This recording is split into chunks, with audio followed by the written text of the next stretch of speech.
Call me by my name.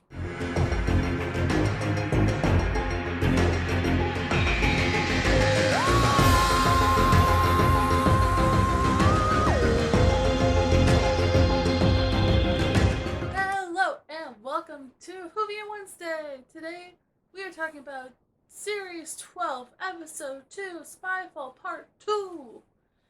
And if you've not watched this episode yet, go watch it. Spoilers ahead. Now, I will say, Jim Null stepped up his writing not only for Spyfall Part 1, but Spyfall Part 2. These two episodes have been better than all Series 11, I personally think. And it was a very interesting episode because we don't have 2 and 2, we have 1 and 3. We have Yaz, Graham, and Ryan fleeing for their life, trying to fight the evil tech dude, which his name can never be remembered by me. And then we have the Doctor jumping through history, going against the Master. Now, let's start with the Doctor side first. I found that really interesting, that they were bringing real historical women who have had some advance in technology. I thought that was really cool, especially being a girl in technology. I thought that was very cool. And especially just this whole thing of the Master and the Doctor. You really see the Doctor going against the Master and all this. And let's just talk about this Master. Holy cow. I think he's one of my new favorite Masters. He's insane. He's crazy. All this other stuff. All this good stuff. And then the Doctor is just not having it. In the scene where the Master makes the Doctor kneel, she's still looking at him like, seriously? We're going through this again? But I also do think this brings up an interesting point of the Master. Where is he in the Master's timeline? Because there are sudden hints that make him feel like he's after the John Sim Master, who was very prevalent in the 10th Doctor and made a cameo return in the 12th. Or is he after Misty, who was the Prime Master in the 12th Doctor's era?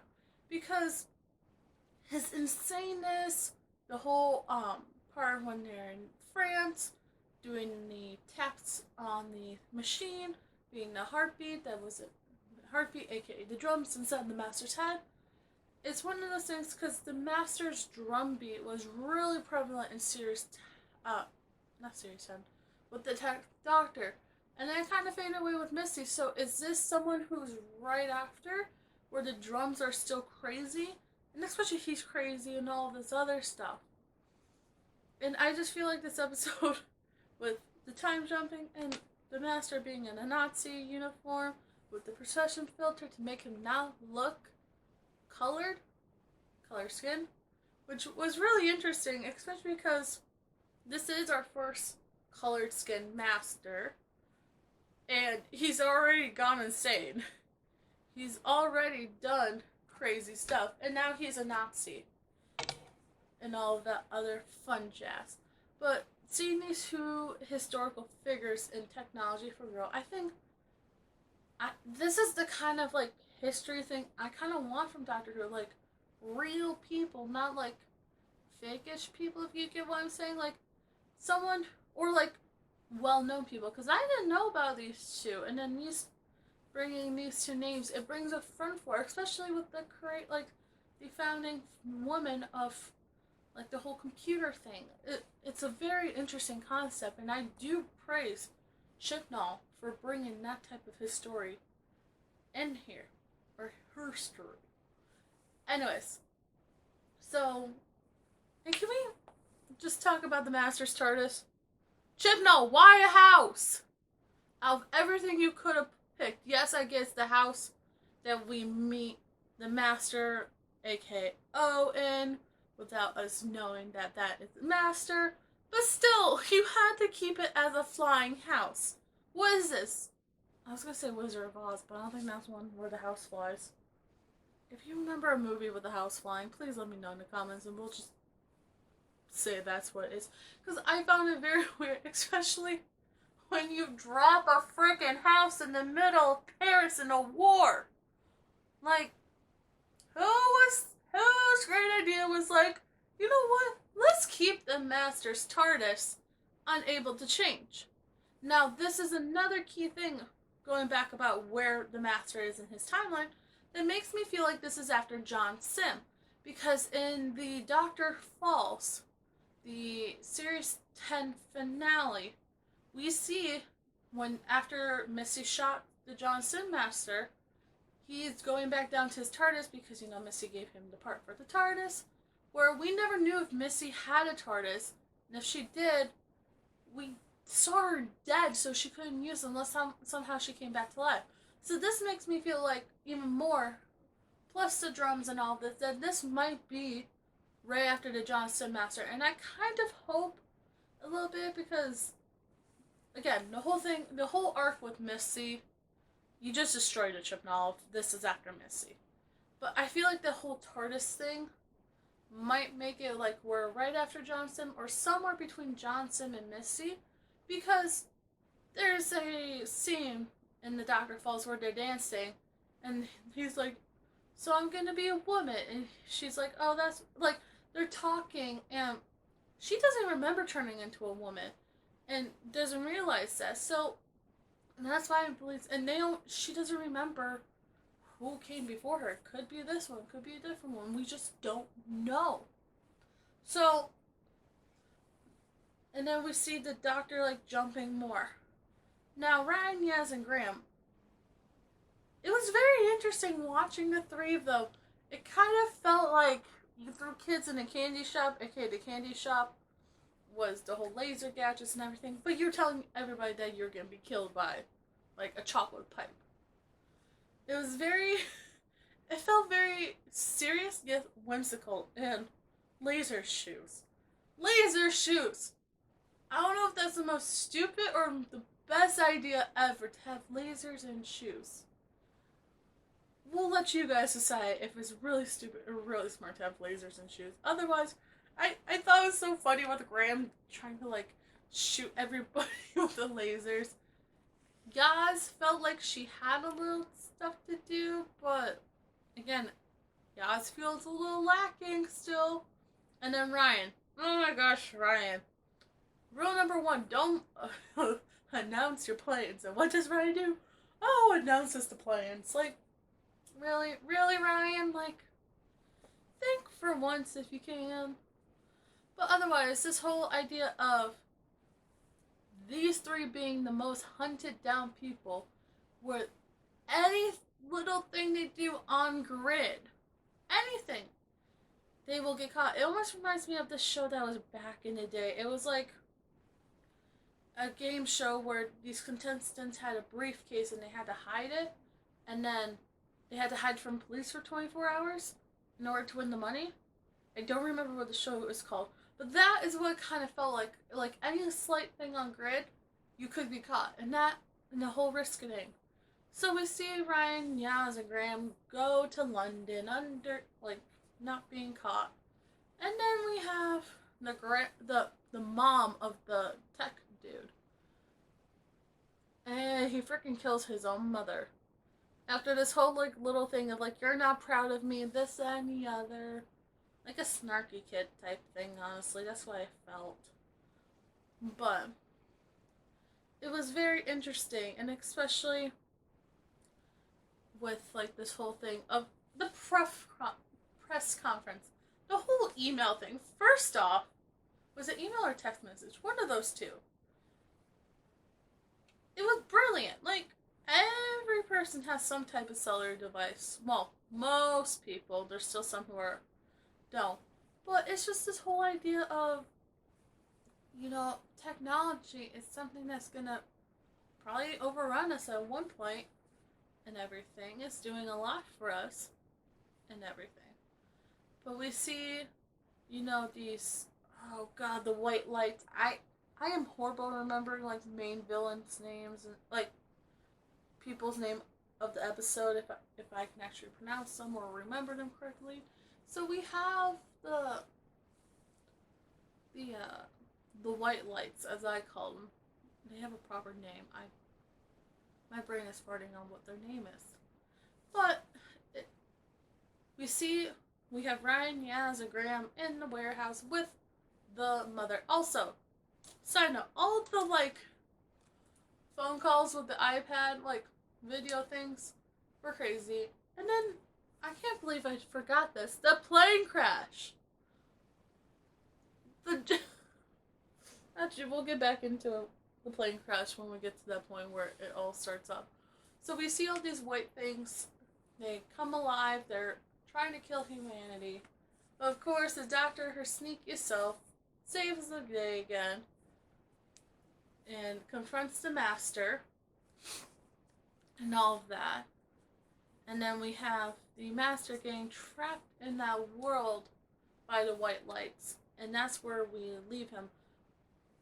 But before that, we have him saying, have you visited home? Was that, or was that in the 19th century? We have the master saying, when was the last time you were home, to the doctor? Which, in that sticks, we don't really know how long it's been for her and everything. So, we see all that. And then we see how the doctor introduces our two historical figures to the gang, the fam. I think she's sticking on fam now. It's like, oh, these are, these people. And then when Ryan says, oh, how did you do that with the plane? That whole plane situation, first off, was nuts. And I thought it was really funny. Just seeing Graham slide down the aisle. I don't know why. It's so stupid, but so fun.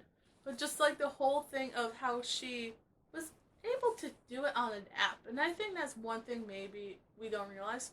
A lot of things are becoming, there's an app for that. There's an app for that. There's so much stuff there's an app. And to fly a plane with an app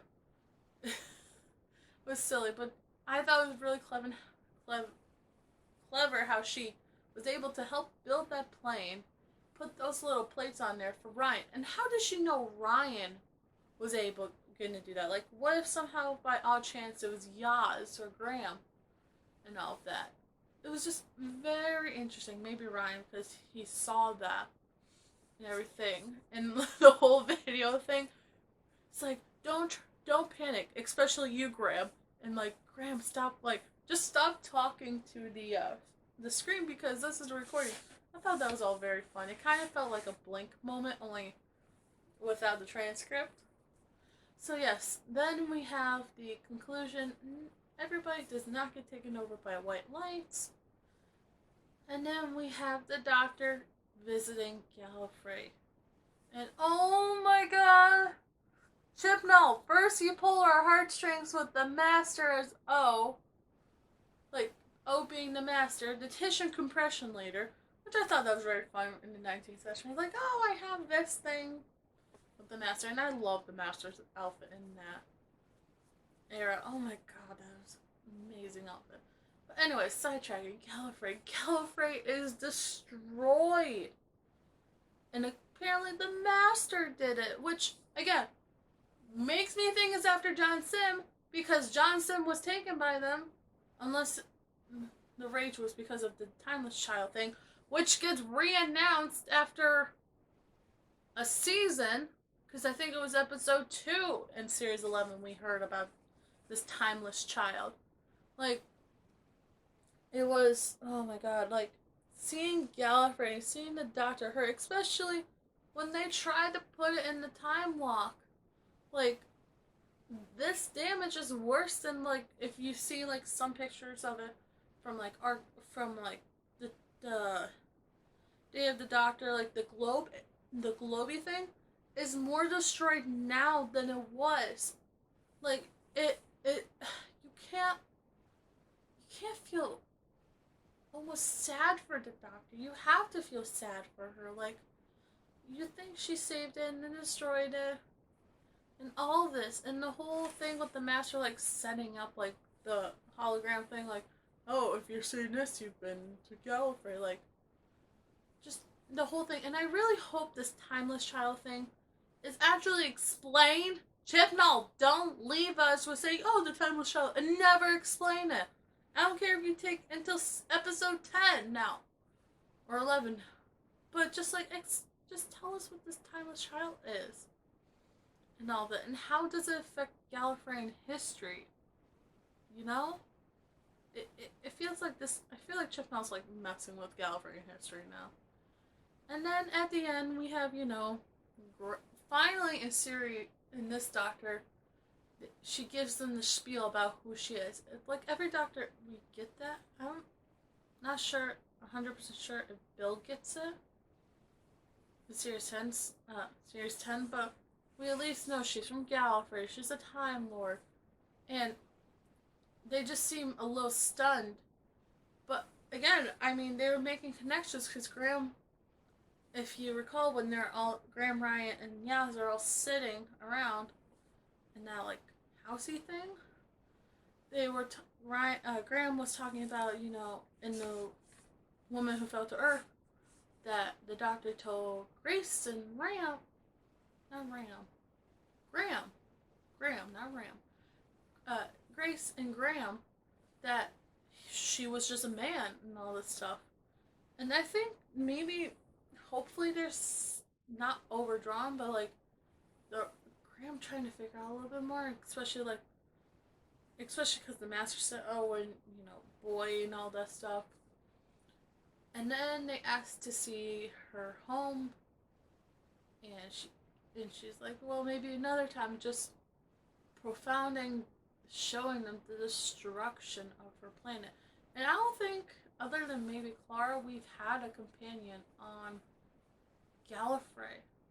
The companions go to Gallifrey. Like, that's very rare. I mean, when Sarah Jane went, like when Fourth went back to Gallifrey, he didn't even take Sarah Jane. I know that. Anyways, this is my review of Spyfall Part 2.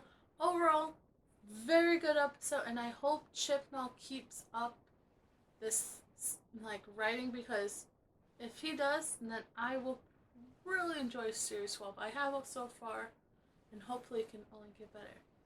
What did you think about this episode? Leave a comment in the description. Leave a comment down below. And don't forget to subscribe to this channel, because with Series 12 coming out week by week, every Wednesday you'll get my opinion on that week's episode. Yes, it's coming out on Wednesdays because of Whovian Wednesday, so don't expect it any earlier. And until next time, have a good day.